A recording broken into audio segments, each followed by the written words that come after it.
For 50 years of my career, I have built my work on being right about physics. I made predictions later confirmed by experiments. I wrote equations that describe how the universe behaves. I invested my professional reputation in understanding the fundamental laws that govern reality. And now, as a scientist, I must make a statement that runs against my instincts. We were completely wrong about 3I Atlas, not partially. Not wrong about minor details. Fundamentally, catastrophically wrong about what this object is and what it is doing in our solar system. The findings we've obtained in the past 72 hours are far more disturbing than any scenario we previously considered. First, let me acknowledge where we erred and explain why our initial assessments were so incomplete. When 3I Atlas was detected in July, we classified it as an interstellar comet. That classification seemed reasonable with the limited data available then. It exhibited a coma surrounding it, followed a hyperbolic trajectory, indicating it appeared to come from beyond the solar system, and showed gas emission activity consistent with volatile ices sublimating under solar heating. Every box for comet classification appeared checked. We proceeded and conducted all subsequent analyses within that assumption. But that assumption was wrong, and every conclusion drawn from it became tainted by a fundamental misunderstanding. We tried to force 3I Atlas into a category it does not belong to, like trying to understand a smartphone by applying the physics of steam engines. The framework was inappropriate from the start. The more data we collected, the clearer that became.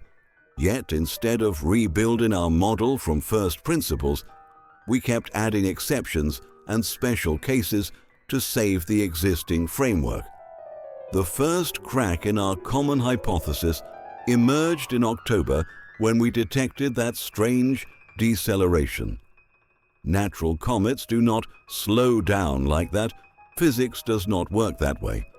Objects approaching the sun generally accelerate. Solar radiation and outgassing create tails. Tidal and other effects determine typical behavior. Yet, 3I Atlas was measurably slowing, and that could not be explained by any natural mechanism we could identify. At first, we grasped for explanations. Maybe unusual outgassing geometry. Maybe we miscalculated the mass. Maybe measurement error across multiple independent observatories. We clung to increasingly implausible explanations rather than confronting the obvious implication. Our fundamental classification was wrong. The second crack appeared in high-resolution images from Mars' orbit. The geometric patterns on the surface were striking. Hexagonal structures arranged with mathematical precision, circular apertures with uniform dimensions, cylindrical protrusions extending from the main body. Looking at those images, we immediately tried to explain them by natural geological processes. Perhaps some exotic form of crystallization we had never observed, perhaps fracture patterns from formation tidal forces, perhaps pareidolia, our brains seeing patterns in random noise. Again and again, we refused the straightforward interpretation that these features looked artificial because they were likely artificial. The third crack came from chemical composition analysis.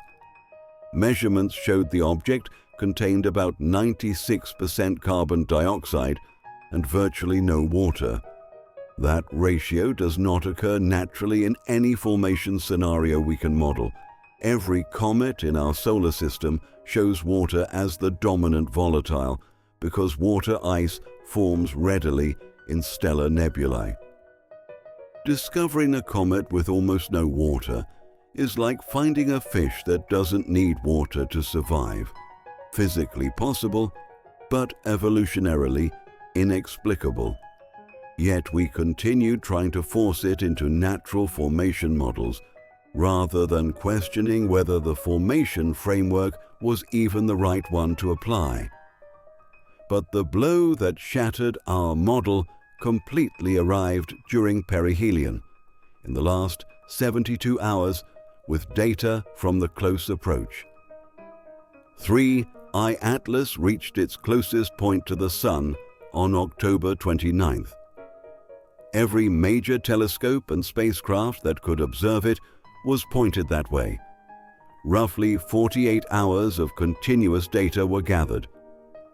What we documented during that passage does not just challenge our understanding of comets. It calls into question many things we considered physically possible in the solar system. The details are critical and deeply unsettling. I will share them step by step. As 3I Atlas approached perihelion, the solar heating intensified dramatically. At closest approach, the object experienced a radiation flux similar to standing on Mercury at noon. Such heating should provoke catastrophic responses in any icy body. Volatile ices should sublimate explosively, creating massive outgassing that fragments the nucleus. And, as we have observed with many sun-grazing comets, they either develop spectacular tails, millions of kilometers long, or break apart entirely under thermal stress. 3I Atlas did neither. The striking observation was this: as solar heating increased, gas production decreased. Let me repeat, as the object got closer to the Sun and experienced more intense heating, it released less gas, not more. Thermodynamically, this is the opposite of expected behavior. It almost seems like magic. Spectroscopic measurements between October 27th and 31st confirmed that gas production dropped by approximately 40%. Even as surface temperatures rose above 400 degrees Celsius, this decrease continued. Heat energy has to go somewhere. If it is not being used to sublimate ices and create outgassing, then it is being absorbed internally by the object, radiated away as thermal emission at unexpected levels, or used to drive some other energy-consuming process we have not identified. Thermal emission data show the object is radiating far less heat than it should given the solar flux it receives.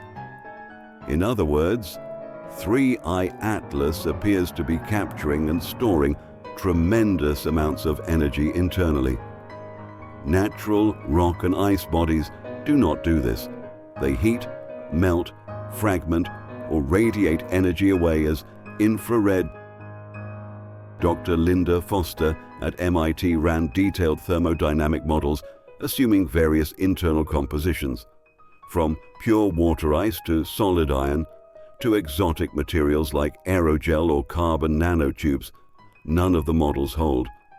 To absorb and store the amount of energy 3I Atlas is capturing would require internal structures specifically designed for energy storage, heat sinks, thermal batteries, active cooling systems that move energy from hot external surfaces into cooler internal reservoirs. These are engineering solutions, not geological features, and the energy storage mystery was only the beginning. The truly shocking observations came from tracking the object's trajectory before, during, and after closest approach. In the weeks leading up to perihelion, 3I Atlas was steadily decelerating. Its velocity dropped from 68.4 kilometers per second in mid-October to 67.1 kilometers per second by October 28th.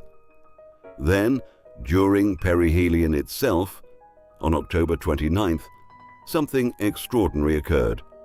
The deceleration not only continued but intensified dramatically, between October 29th at 4 a.m. UT and October 30th at 6 p.m. UT, a span of 38 hours, the velocity decreased by an additional 3.2 kilometers per second. This is not a typo A, 3.2 kilometers per second change in velocity over 38 hours. For an estimated mass of 33 billion tons, that velocity change requires a continuous force of approximately 2.3 times 10 to the 15th newtons sustained for 38 hours. To put that in perspective, that equals the thrust of 200 million Space Shuttle main engines firing together for a day and a half. No natural process generates forces of that magnitude acting on comet-like objects. Solar radiation pressure at that distance produces forces on the order of 10 to the 7th newtons, not close. Outgassing from sublimating ices might, under extreme conditions, generate up to 10 to the 11th newtons, still 5 orders of magnitude too small. Gravitational interactions with the Sun accelerate, not decelerate, objects during close approach. There exists no natural mechanism in our physics that can account for the observed velocity change. None.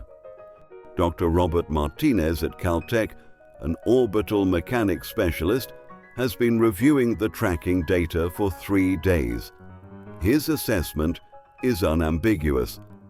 The trajectory change requires sustained directional thrust, applied with extraordinary precision, and timed to coincide exactly with the gravitational dynamics of perihelion passage. This was not random outgassing creating asymmetric forces.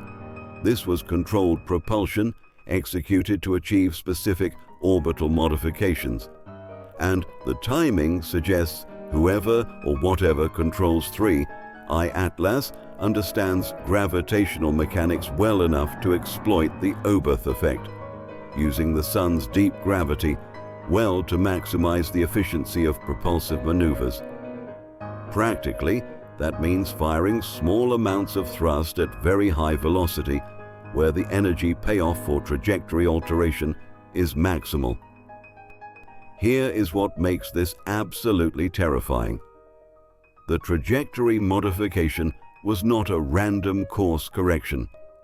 It was specifically designed to alter 3I Atlas's path through the inner solar system, to extend its resonance time near Earth.